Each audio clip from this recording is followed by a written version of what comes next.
Apa kabar semuanya? Selamat datang kembali. Jadi kalau yang masih baru, kita ada webinar setiap tanggal 1 yang materinya itu macam-macam dan juga lebih eksklusif. Jadi kalian bisa ngobrol tatap muka dengan saya. Kalau ada pertanyaan langsung aja lontarkan, nanti kita bisa jawab langsung. Jangan sungkan-sungkan karena kita di sini udah menyediakan wadahnya, jadi dimanfaatin sebaik-baiknya. Untuk kali ini kita akan membahas Fibonacci retracement versus extension. Jadi sebenarnya bukan versus ya. Jadi sebenarnya ini kayak gimana saya gunain Fibonacci retracement ditambah dengan Fibonacci extension. Ada yang biasa kita gunain itu retracement, tapi mungkin ada dari kalian yang tahu extension. Jadi kita bakalan bahas satu persatu. Kenapa itu? Cara menggunakan Fibonacci itu kan simple banget ya. Kita harus tahu yang pertama swing high dan swing low. Contoh di GBP/CAD ini, kita harus tahu higher high, higher low-nya dulu. Jadi swing high, swing low, swing high, swing low untuk lanjut ke swing high. Kalau kita nggak tahu itu, kita nggak bisa tentuin Fibonacci-nya. Kalau pengen naruh swing high, swing low bisa pakai buletan atau bisa pakai, biasanya orang-orang pakai pad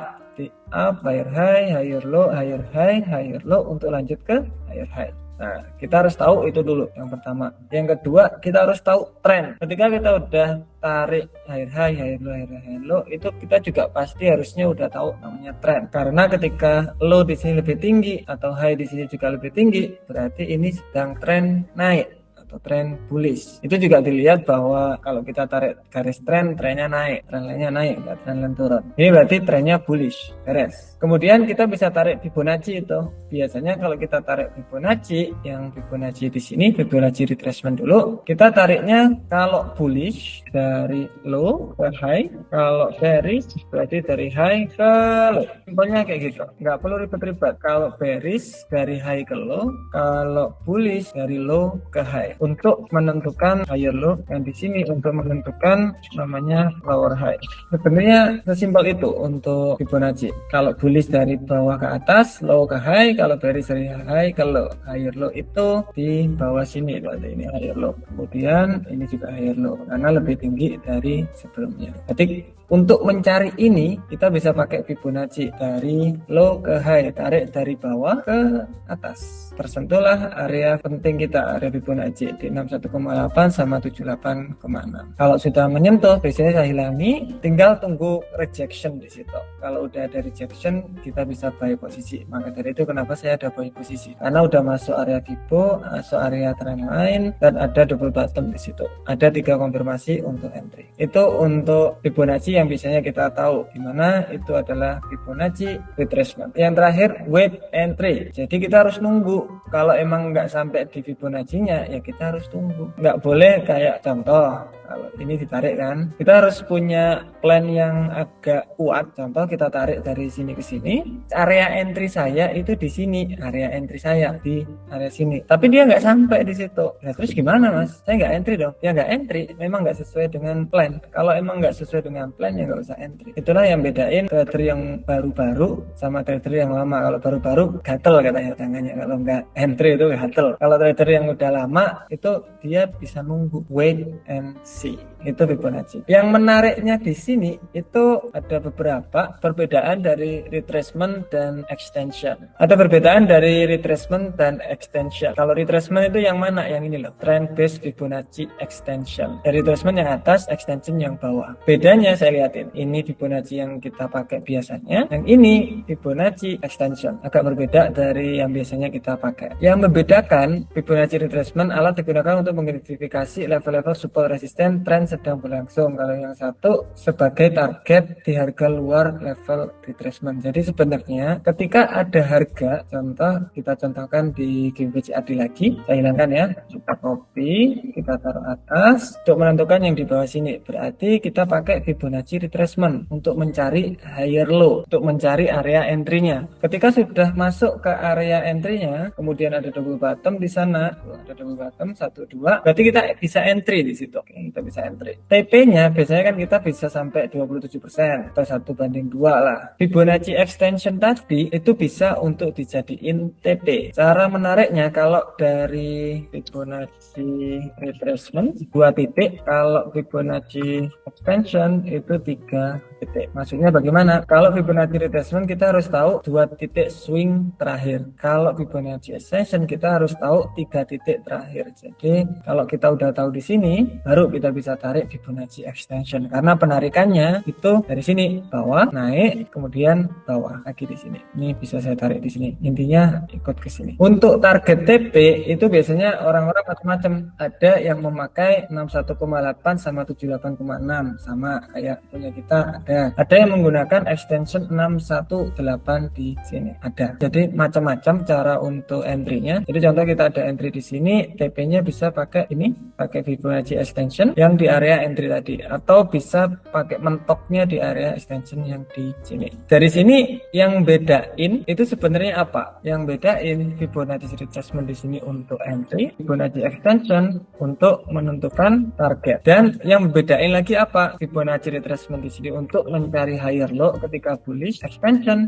mencari higher high. Jadi dari sini kita bisa menggabungkan dua cara tadi. Ketika kita mau entry, berarti sekarang saya mau cari higher low dulu nih. Berarti kita bisa pakai Fibonacci retracement untuk entry. Ketika sudah entry, kita bisa tarik Fibonacci extension untuk menentukan targetnya. Dari sana, kalau kalian notice, saya kasih dulu itu Fibonacci minus 27%. Nah, di situ untuk target akhirnya. Ini sebenarnya hampir mendekati Fibonacci 100 di extension. Karena itu adalah target saya yang paling mentok terakhir. Biasanya di situ di 27%. Kalau udah di 27% biasanya udah selesai. Tapi ketika kita menggunakan Fibonacci extension, Bapak bisa memakai TP di area golden yang sudah kita kotai di situ. Itu juga lebih sering bakalan terkena TP di sana. Jadi macam-macam. Untuk setupnya biasanya ada banyak di TradingView. Saya hilangin semua yang saya centang 78,6, kemudian 0,618, 1 sama 2. Jadi di sana untuk Fibonacci. Intinya di sini biasanya digunakan untuk memperkirakan titik masuk entry untuk retracement. Makanya saya sering banget pakai retracement untuk entry, untuk cari-cari entry, dan kalian suka juga pakai Fibonacci retracement buat entry. Kalau extension untuk titik keluarnya. Berarti ketika market itu higher high, higher low, higher high, higher low, kita cari dengan Fibonacci retracement. Ketika sudah membentuk higher low valid di sini, kita bisa tentukan target dengan Fibonacci extension. Jadi di sana untuk perbedaannya. Sesimpel itu sebenarnya. Ada yang jualan mahal untuk Fibonacci extension, tapi sebenarnya Fibonacci itu sesimpel itu. Kalau Fibonacci retracement 2 titik untuk menentukan higher low, kalau Fibonacci extension 3 titik untuk menentukan higher high. Maaf Mas, tadi yang entry itu konfirmasi entry itu gimana ya? Tadi putus-putus. Kalau untuk konfirmasi entry biasanya saya ada 3 untuk konfirmasi entry. Contoh, ketika kita tarik garis trend, dia nyentuh garis trend line 1, 2, 3, masuk ke area trend line tuh, 1 konfirmasi. Saya tarik Fibonacci, masuk ke area Fibonacci. Oke, 2 konfirmasi karena sudah sama-sama area penting di situ, katanya trend line sama katanya Fibonacci. Kemudian saya tinggal tunggu rejection. Rejection di sini ada double bottom di sana. 3 konfirmasi cukup untuk kita entry buy posisi. Targetnya bisa pakai apa? Targetnya bisa pakai Fibonacci extension tadi. Jadi cara macam-macam, bisa pakai Fibonacci extension, bisa pakai 27%-nya Fibonacci retracement, jadi macam-macam silakan. Atau pakai support resisten candle sebelumnya juga bisa. Kalau yang 0,38 sama 0,5 dipakai saat gimana? Saya nggak pernah pakai yang itu. Fibonacci di sini ada biasanya ketika kalian baru itu ada 38,2 sama 0,5 ya kan. Saya jarang menggunakan yang atas di sini. Dulu pernah menggunakan dan iya, maksudnya ya kadang-kadang terkena di situ terus mental, terkadang terkena sini terus mental. Tapi buat saya jadi nggak ada sistemnya nanti. Jadi sebenarnya entry-nya di Fibonacci mana sih? Ya, kayak gitu loh. Jadinya kayak gitu. Jadi bingung nanti. Maka dari itu saya sederhanakan menjadi 61,8 sampai 78 area entry-nya. Dulu banyak, tapi saya sederhanakan ke area situ. Kalau misalkan 38,2 terus dia kembali, ya udah kita nggak dapat entry. Nah, jadi kayak gitu.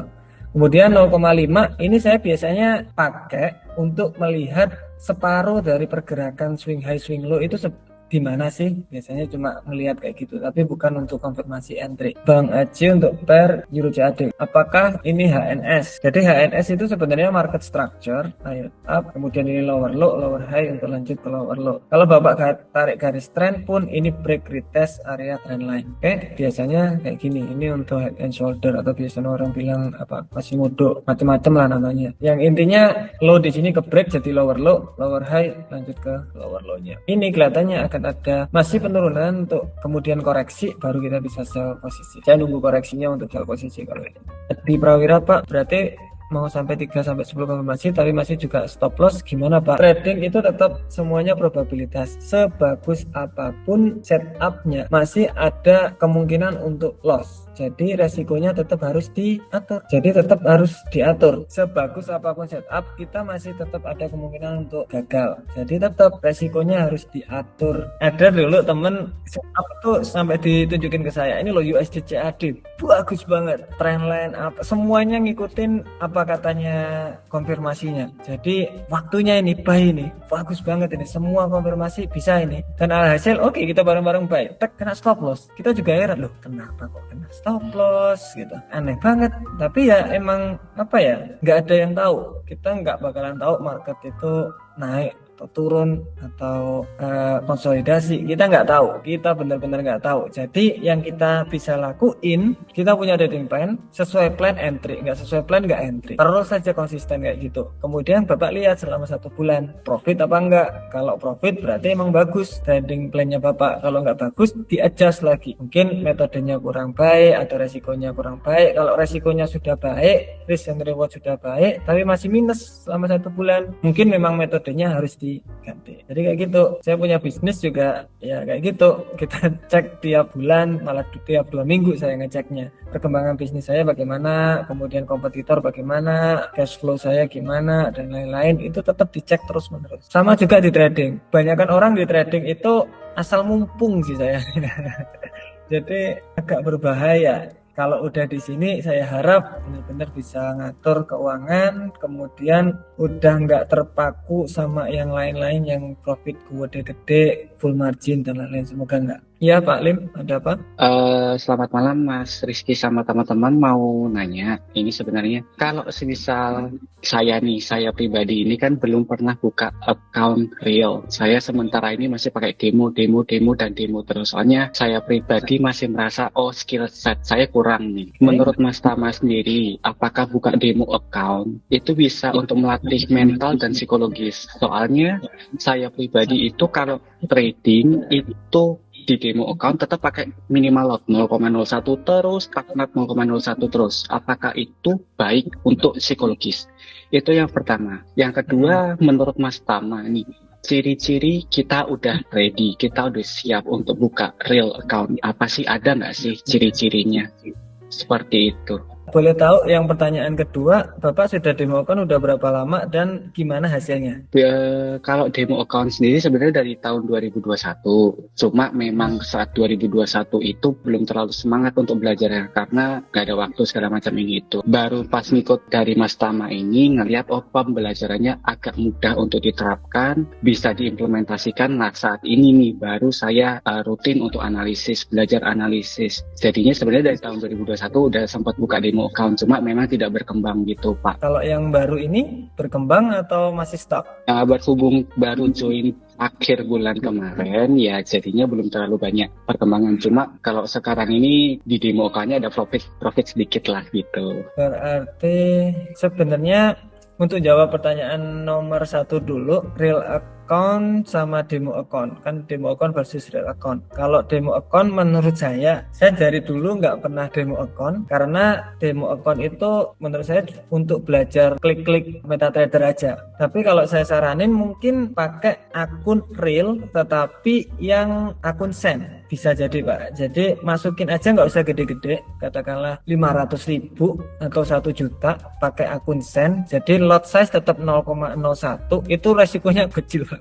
0,01 di akun send itu sama seperti 0,0001 lot di akun standar. Jadi waduh panjang banget. Di situ Bapak bakalan belajar namanya trading dengan real money. Psikologi dapat dan juga Bapak bisa ngatur lot size lebih fleksibel nanti ketika pakai akun Sen. Jadi saya saranin mungkin coba pakai akun Sen saja, nggak usah banyak-banyak. Kalau Bapak sudah bisa konsisten dengan 0,01 pakai akun demo, kelihatannya kalau pakai akun Sen bakalan bisa lebih baik lagi. Jadi coba dulu aja pakai akun Sen, modal nggak usah banyak-banyak, 500.000 atau 1 juta buat belajar. Nanti kan uang asli sama uang demo itu berbeda, jadinya berbeda. Itu dicek selama beberapa bulan. Kalau dari beberapa bulan, katakanlah 6 bulan, itu akun growing terus 5% per bulan, 3% per bulan, growing terus, nggak usah banyak-banyak. Intinya akunnya growing, berarti Bapak sudah mulai siap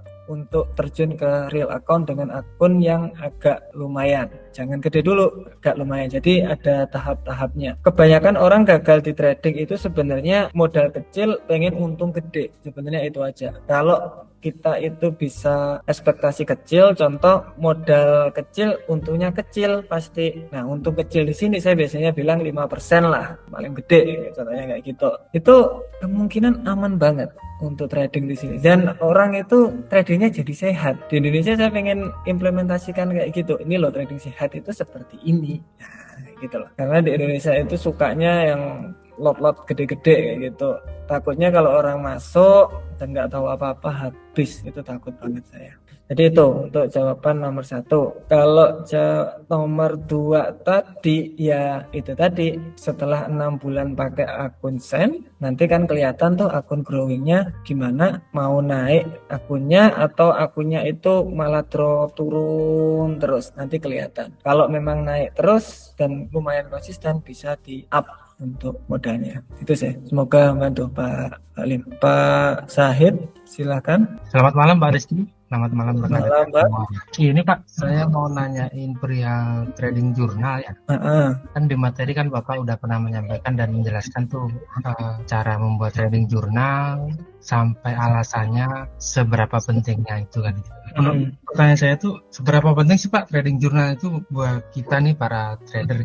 Sebenarnya jurnal itu ya, kalau kita di bisnis kan histori kita itu seperti apa. Nah, ketika kita tahu histori, ada kesalahan di sini, kita bisa perbaiki sebelumnya. Sebenarnya itu aja sih. Walaupun tanpa jurnal, tapi Bapak bisa ngerti kesalahan di sini dan bisa memperbaiki, sebenarnya juga nggak masalah. Tapi untuk enaknya kalau kita punya jurnal, oh yang di sini saya bisa perbaiki, yang di sini saya bisa perbaiki, itu sebenarnya lebih enak lagi. Dan sekarang juga udah lumayan banyak jurnal-jurnal yang bisa kita konekin ke MetaTrader. Kalau takut ya nggak usah dikonekin. Mungkin masih ada yang takut untuk ngonekin akunnya ke MyFXBook atau ke MQL5, ya manual aja juga nggak apa-apa. Intinya jurnal di sini gimana kita bisa evaluasi trading kita supaya kita bisa lebih baik ke depannya. Jadi kalau dibilang penting, ya lumayan penting untuk bisnis. Tapi apakah harus jurnal? Jawabannya adalah yang enggak tentu. Banyak cara, tetapi salah satunya ya jurnal tadi. Itu saya Pak Sahid. Kemudian Mas Tama mau tanya, untuk trading itu baiknya open di pagi atau sesi waktu tertentu saja. Contoh open close posisi di New York. Kalau intraday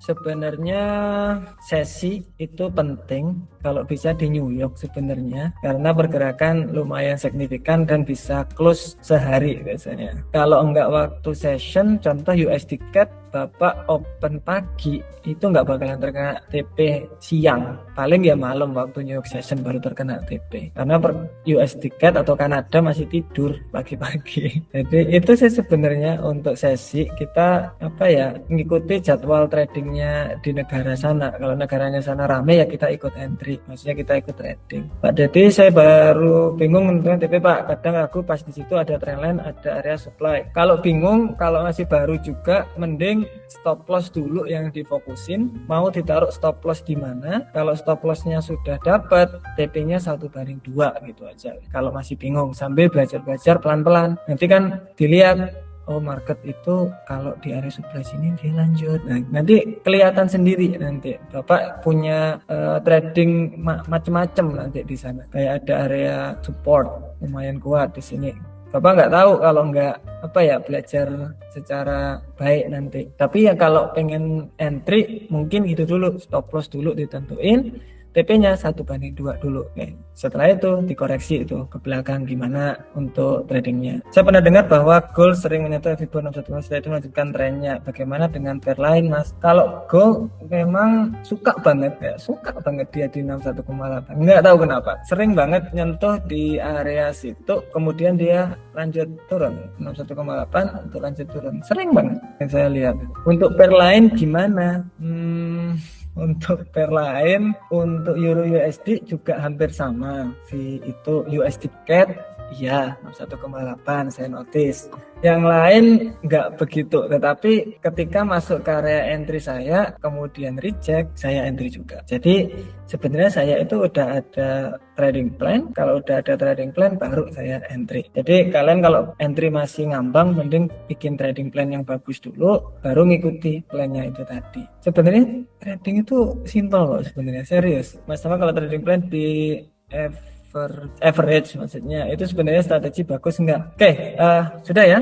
Saya contohkan saya tunjukkan beberapa akun teman yang sudah kita konekin ke MyFXBook. Beliau memakai trading plan saya tahap 1 sampai tahap 8, tetapi cara tradingnya berbeda. Maka dari itu kita itu nggak bisa katakanlah buy posisi sama dengan saya. Itu biasanya orang berbeda-beda cara tradingnya. Contoh si Pinardi, Pak Pinardi ini sudah lama ikut kita, kemudian bulan Januari kemarin buka akun baru, saya konekin ke MyFXBook, saya cek gimana perkembangannya, kalau salah saya perbaiki. Akhirnya ngikutin, dia pakai yang Bapak bilang average, tetapi modal gede resiko kecil. Oke, jadi modal singa resiko tikus, jadi kecil banget. Dia pakai average apapun tetap aman, tapi ya tetap untungnya ya kecil ya iya. Tapi lihat 5%, 8%, 4% itu lumayan. 1 miliarnya 5% juga udah berapa gitu loh,